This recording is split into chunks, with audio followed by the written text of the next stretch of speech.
Hello everyone.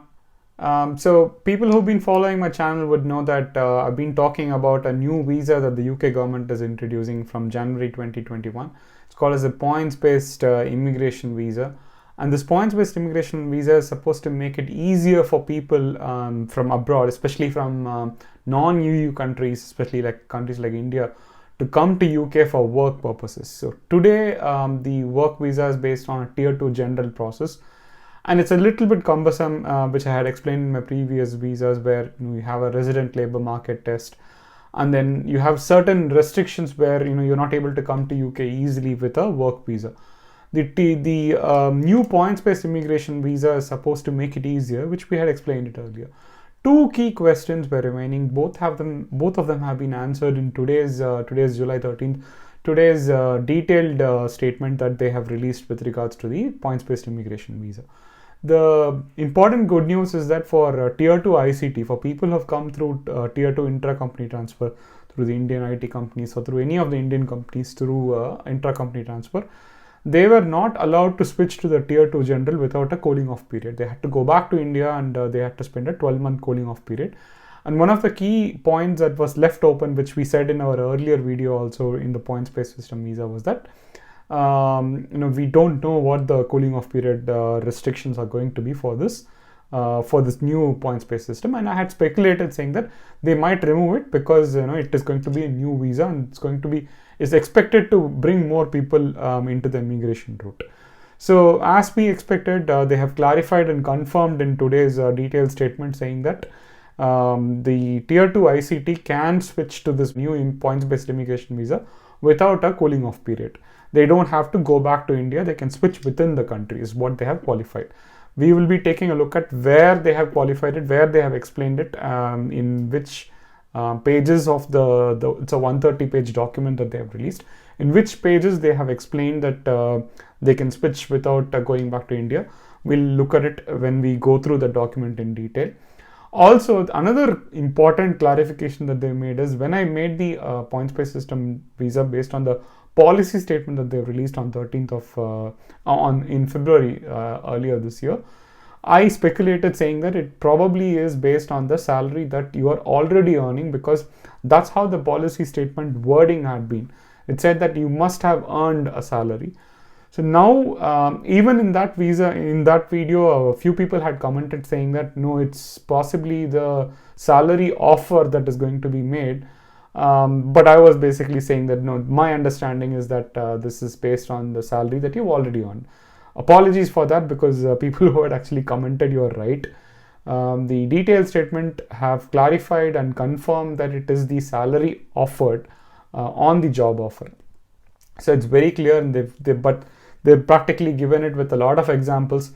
It's a little bit confusing once you read it, but let's try and make it a little bit simple. I have prepared I've basically taken out, so I'll give you the link to the entire document, which is on the gov.uk website. But what I've done is I've taken that document and I've kind of dissected it into the segments that are of interest to us in today's video. So we'll be taking a look at that. So ICT switching, if you start with that, so there are three sections in which they have clarified that people who are on tier 2 ICT or people who are in intercompany transfer don't have to have the cooling off period. They can switch within UK itself. So the first section is obviously page number 14, where they're talking about switching, where they're saying the restrictions for the right to switch in the UK will only be for the short-term routes like visitors and seasonal workers, which means that they're excluding the tier 2 ICT here in the first place.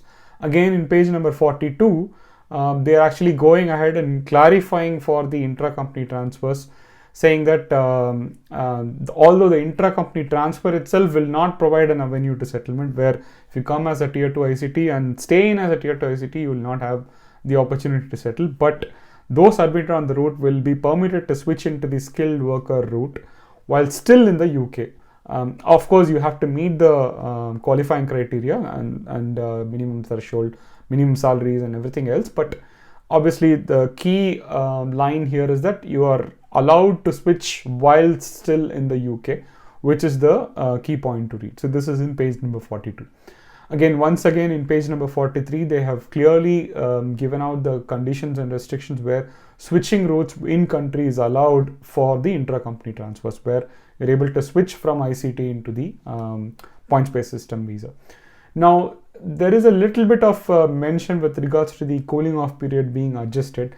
This is where they have clarified is when you have come through tier 2 ICT and stayed for 5 years, gone back and you want to come back again in a tier 2 ICT, there is a 12-month cooling off period even for that, where you can't again come back again in another tier 2 ICT once you've completed the 5 years and gone back to India. Now they are making a there is a flexibility that is being provided even for that, where if you have a short-term assignment for like 3 or 4 months that you have to come back, they are actually making some changes to provide that flexibility for people who stayed in tier 2 ICT for 5 years, but they have to come back before that 1 year cooling off period for a short-term assignment. So that's the cooling off period that they are talking about.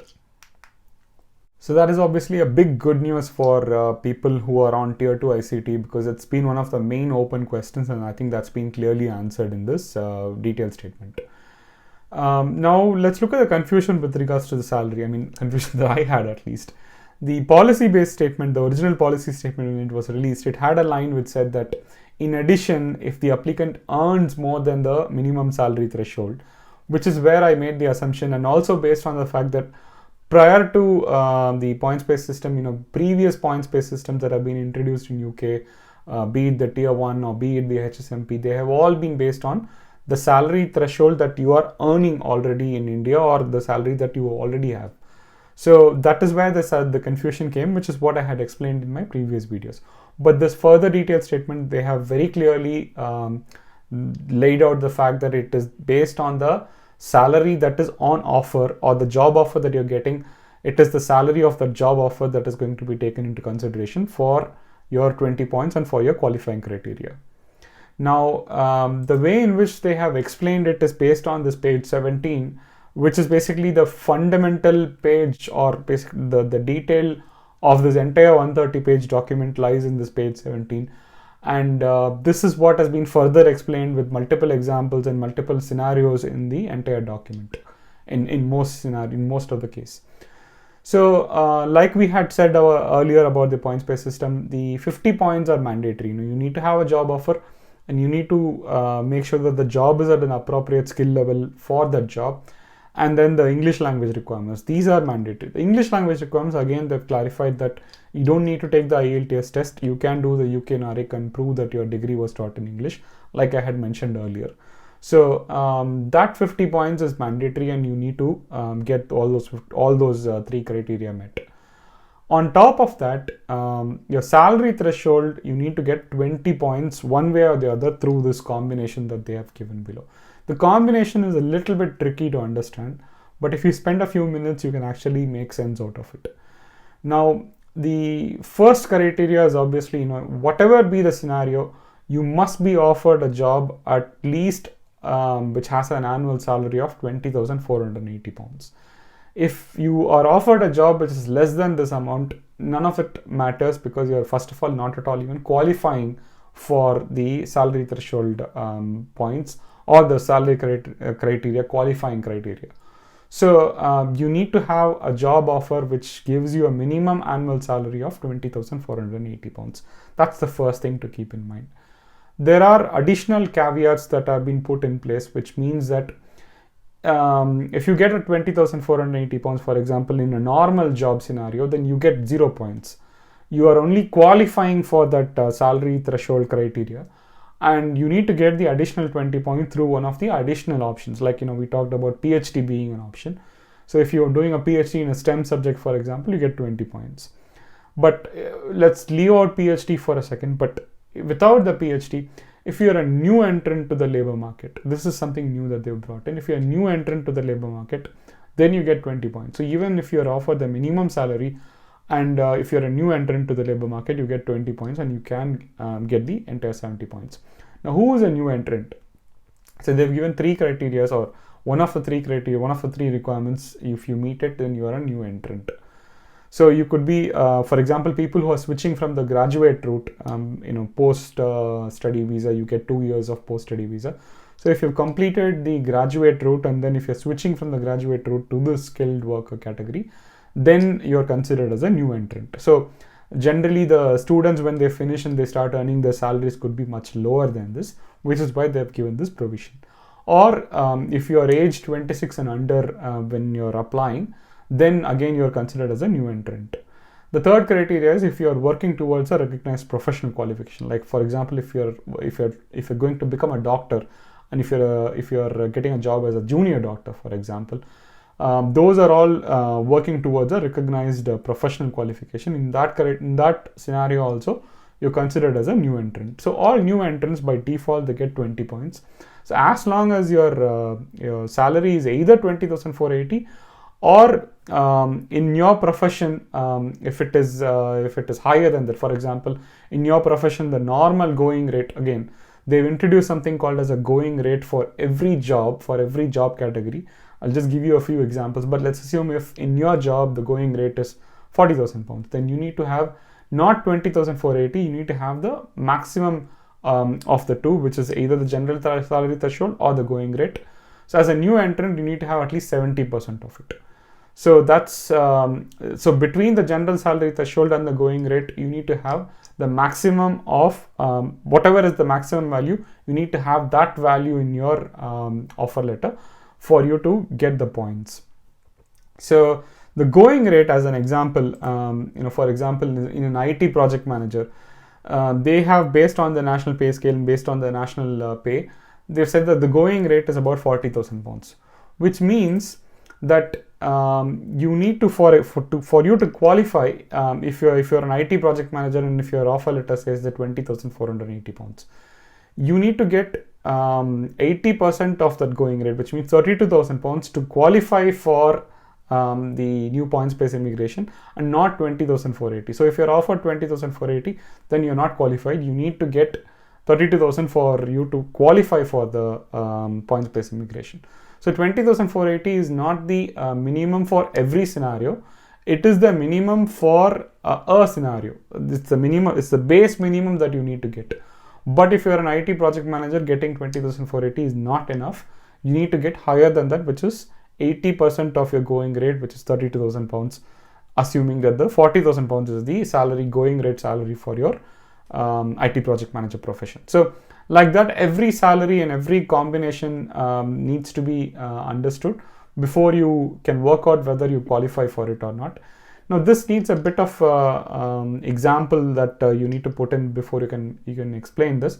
So I'll try and put an Excel together and then probably explain the salary examples and combinations in a bit more detail.